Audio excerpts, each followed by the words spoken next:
primer lugar, evidentemente, nuestra condena y nuestra preocupación de que acoso apolítico, acoso por ser, no ni siquiera por hacer, se esté agravando, reproduciendo, reiterando, generalizando y provocando una situación muy peligrosa en conjunto para la democracia, ¿no? Al conjunto también de los partidos políticos.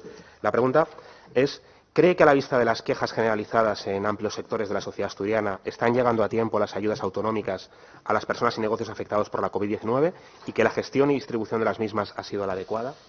Señor Ripa, sobre la condena, se lo agradezco también y ya sabe que además yo fui de los primeros que cuando el señor Iglesias estuvo en el verano en Asturias hizo una condena explícita de lo que estaba sufriendo de ese acoso. Y es verdad, yo creo que los demócratas tenemos en este sentido que ser claramente rotundos, condenar todo tipo de violencia, de acoso sistemático, porque no favorece nada y, desde luego, porque debilita profundamente el sistema democrático. Así que agradecerlo y situarlo.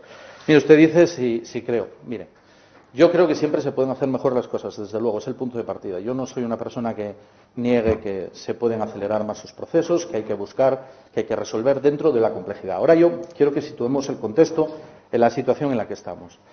Ya la movilización de recursos que hicimos en los últimos meses, del año 2020, fue una movilización sin precedentes en nuestra administración. Es decir, nunca nuestra administración tuvo que afrontar en un tan corto espacio de tiempo la tramitación de tantos expedientes.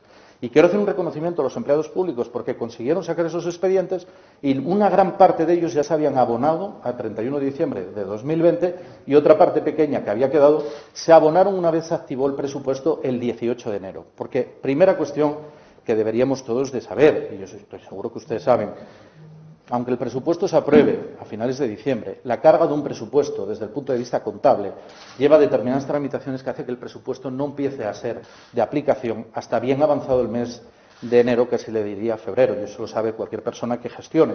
Son complejidades propias de la Administración.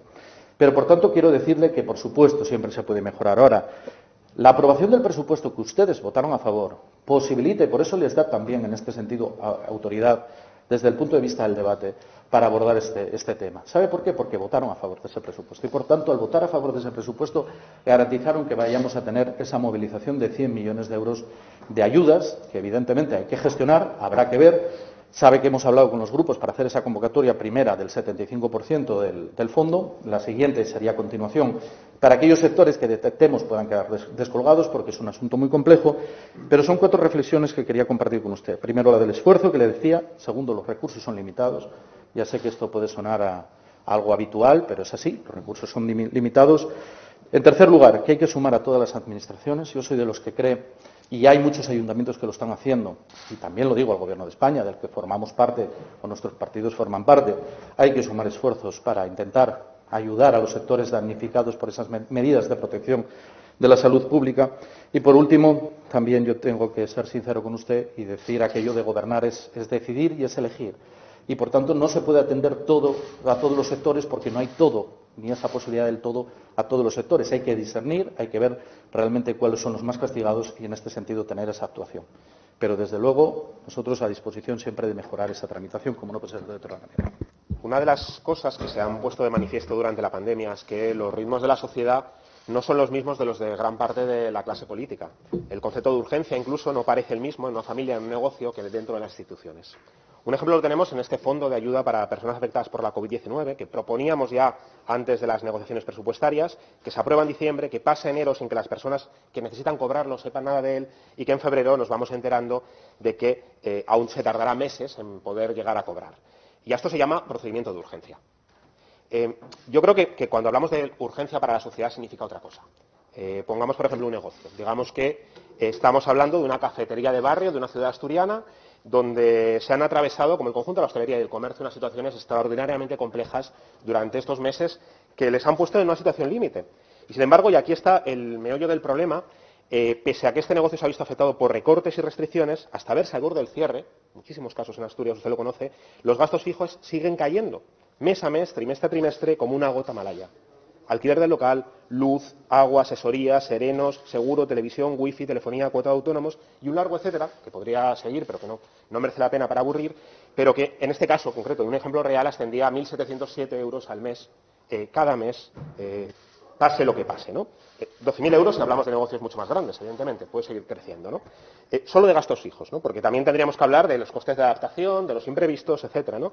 Y yo le pido que imagine usted que una familia que ha visto que sus ingresos se reducen a la mitad, cuando no prácticamente a cero, tiene que pagar todos los meses 1.707 euros mensuales de gastos fijos, ahora no habrá negocio. Y podrían preguntar a Viti, que hace guardia en la Junta General todos los días, cosas que decía, ¿no? Decía, me llamó el banco y se me caían las lágrimas, estoy en quiebra técnica, 6 meses sin ingresos o al 50%, un rescate, solo gastos fijos. Si no puedo pagar la renta, me tengo que ir. Y, ojo, pierdo 40 años de trabajo de mi vida. 40 años de trabajo de mi vida que se pierden cuando tienes que cerrar una actividad. No hay urgencia hoy. Esto es importante. Ya lo era antes de la pandemia, ya lo era en marzo de 2020, por cierto, donde pedíamos paralizar la deuda de Sogepsa y habilitar 22 millones de euros para los autónomos, entonces en marzo, y para personas que viven en situaciones como las de Viti, o como David, que se encerró en EDP la semana pasada, o como muchos hosteleros y hosteleras que se encerraron en iglesias de Asturias pidiendo una llamada de urgencia. Pues claro, le hablamos de procedimiento de urgencia, y ahí es donde yo quiero llegar, y claro, de urgencia habría sido que hubiesen cobrado el mes de septiembre pasado. De urgencia habría sido que se hubiese cobrado antes de que los partidos que apoyamos el presupuesto hubiésemos hecho cualquier tipo de foto. Urgencia era eso, ¿no? Y claro, no hablamos de una práctica particular, sino generalizada. Y esto también es importante, ¿no? Porque, claro, cuanto más parece que un colectivo necesita la ayuda, más fundamental es para ellas, más difícil parece que resulta cobrarla.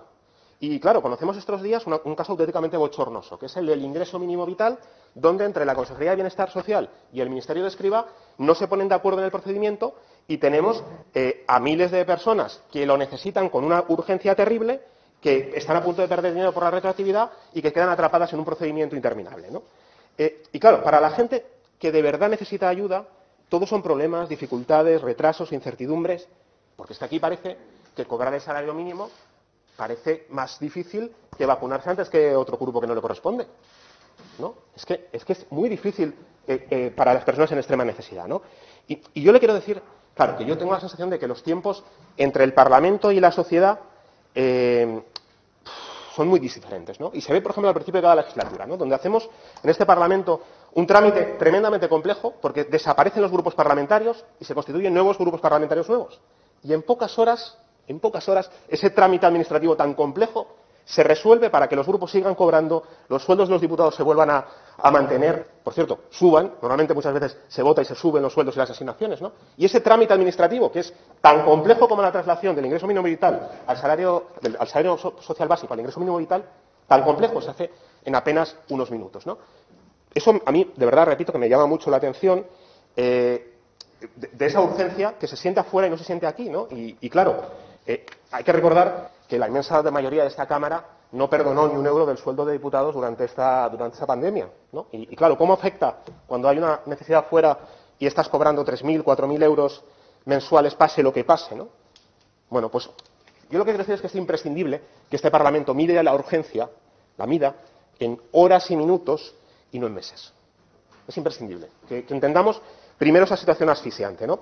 Decirle a los hosteleros, trabajadores de la cultura, a los autónomos, que sus ayudas se irán resolviendo en meses, es como decirle a una persona que se ahoga que antes de tirarle un salvavidas hay que organizar una comisión para decidirse a ayudarle. Es exactamente lo mismo. Y la gente está cansada de comisiones, de fotos, de reuniones, que parece que se convocan para dar la impresión de que se hace algo, ¿no? Y hay que resolver ya. ¿Qué puede hacer la Administración? Bueno, en primer lugar, poner más recursos en la Administración para que vaya mucho más rápido el ingreso mínimo vital, la dependencia, las ayudas a la vivienda, las ayudas a la hostelería, mucho más rápido todo tipo de ayudas. En segundo lugar, agotar el montante de las ayudas. Tenemos 100 millones, gastémoslos. En la primera convocatoria habilitemos más fondos porque van a ser necesarios, porque equiparamos las restricciones al resto de Europa, pero no las ayudas, me decía un hostelero, o porque si usted admite que es un error o fue un error salvar la Navidad, bueno, remediémoslo, no hagámoslo pagar a otra gente que sufra el error de salvar Navidad, ¿no? Pongamos un complemento a los ERTE de los trabajadores, como ha hecho Cantabria, que también son afectados. Suspendamos los gastos fijos, habilitemos legislación, consigamos que haya legislación que suspenda pagos de alquileres, pagos de luz, pagos de telefonía, porque aquí hay eléctricas, bancos que se siguen forrando a pesar de la pandemia, ¿no? Y entre todo, entendamos que es una cuestión de tiempo y que hay que agilizar las ayudas porque para miles de personas ayer ya era demasiado tarde. Gracias, señor Ripa. Señor Ripa, yo llevo muy mal la demagogia, ¿eh? Yo la llevo muy mal, muy mal, muy mal. Mire, le voy a decir algo, pero además yo puedo decirlo porque estoy en la condición de que yo no cobro de esta Cámara. Yo no cobro de la Junta General del Principado de Asturias, yo cobro del Gobierno de Asturias. Y le voy a recordar que si tanto le molesta el sueldo de diputado que cobra, no lo cobre, renuncie a él ante la mesa de la Cámara, y si tanto le molesta la asignación de los grupos parlamentarios, no lo cobre. Yo le pido, por favor, que renuncie. Señor Ripa, digo que renuncie ante la Cámara. No que maneje usted recursos. Digo que renuncie ante la mesa de la Cámara, renuncie a sus retribuciones y renuncie a la retribución del grupo parlamentario. Hágalo y entonces será creíble. Mientras tanto, créame que es poco creíble y en esto tiene un tono muy similar a Ignacio Blanco y a mí eso me preocuparía. Mire, sobre el fondo, usted dice, no, es que esas reuniones, oiga, yo no sé si a usted esa reunión le parece absurda, pero esa reunión era necesaria, porque si hubiéramos hecho lo contrario, si el Gobierno de Asturias hubiera aprobado el fondo sin reunirse con los grupos que votaron a favor de los presupuestos, que era un compromiso que adquirimos en la negociación y algunos grupos insistieron en ello, que querían que se pactaran las condiciones, usted hubiera venido aquí y hubiera dicho de todo, porque somos un Gobierno que no escucha y que no quiere pactar, que quiere convocar. ¿Hubiera sido mucho más ágil? Sí, claro que sí, porque imagínese intentar buscar puntos o nexos de unión entre grupos parlamentarios que pensamos de forma muy diferente.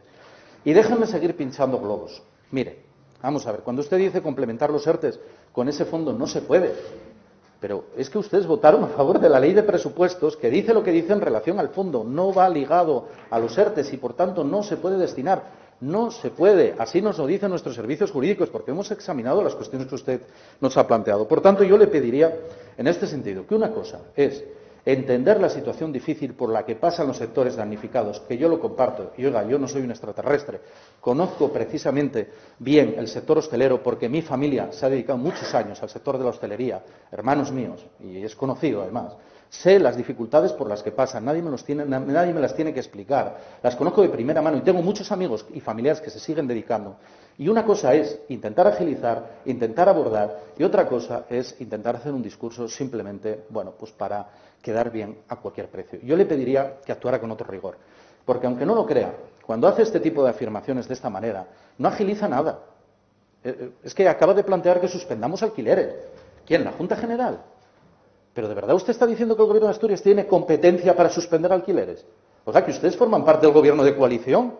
Trasládenlo allí, que son los que verdaderamente tienen la competencia jurídica. Yo pido que cuando hagamos estos debates los hagamos desde el rigor. Así que, señor Ripa, nosotros voluntad de mejorar siempre. Pero, hombre, con afirmaciones demagógicas nunca me va a encontrar afirmando, porque es algo contra lo que he luchado toda mi vida. Y créame, se hace mucho más mal a usted que a los demás diciendo esas cosas.